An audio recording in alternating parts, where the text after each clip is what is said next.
Isigaw mo! Asisya! Isigaw mo! Katotohanan! Isigaw mo! Pilipinas gising! Huwag na tayo mag-imbihag ng iisang upuan. Tutusin, hindi lang naman kaming mga kontraktor ang nakikinabang dito. Marami din sa inyo, mga politiko, ang nagpapataba ng bulsa sa pangmurakot. Kawawa po talaga ang mga mamamayang Pilipino kasi ninanakaw lang natin ang kaban ng bayan.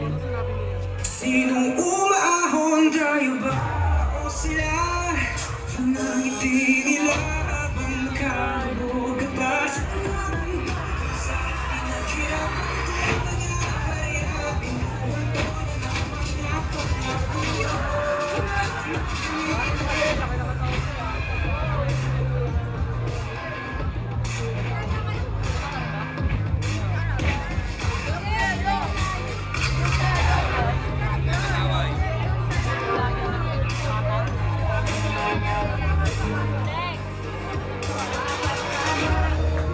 Ang totoo, may hati-hati yan mula sa pinakamataas hanggang sa mga nasa gilid lang ng sistema. Sa patuloy ng pagdinig sa Senado at di kinuha ng proyekto ng gobyerno. 491 projects. Dapat pati natin ginagawa paulit-ulit lang. Ito ang bagong simula. Simula ay simula. Bakit walang natatapos sa taas pa nila? Ipon ng swelas ng sapatos. Ilang beses na ako, ilang beses na ako. Pati natin subukan at tulog na nagpumato. Bumahagi sa bigat na matagal na natin pasarap tayo ng sarasaya. Ay matataas, ay matataas na bukas para sa akin. Mga anak ang unang pag-ibigin ng tamang nakatatay. Nabangalan sa paloob na tayo maputo na sa ating at pagyari.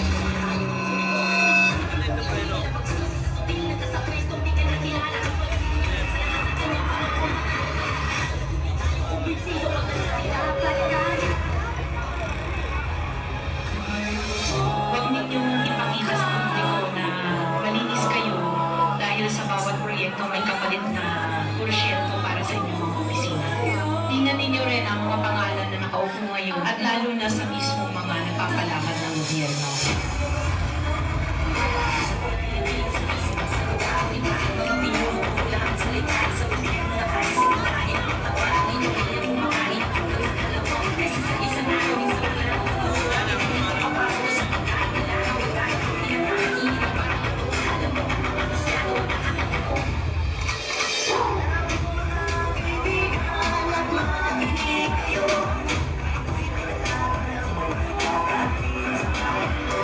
Yan ang mananalo. Siyempre, patama.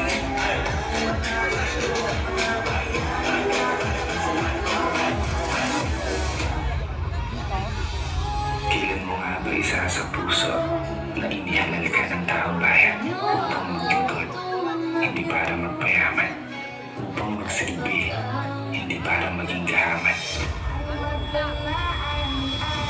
Nakakapagod na maging mahirap.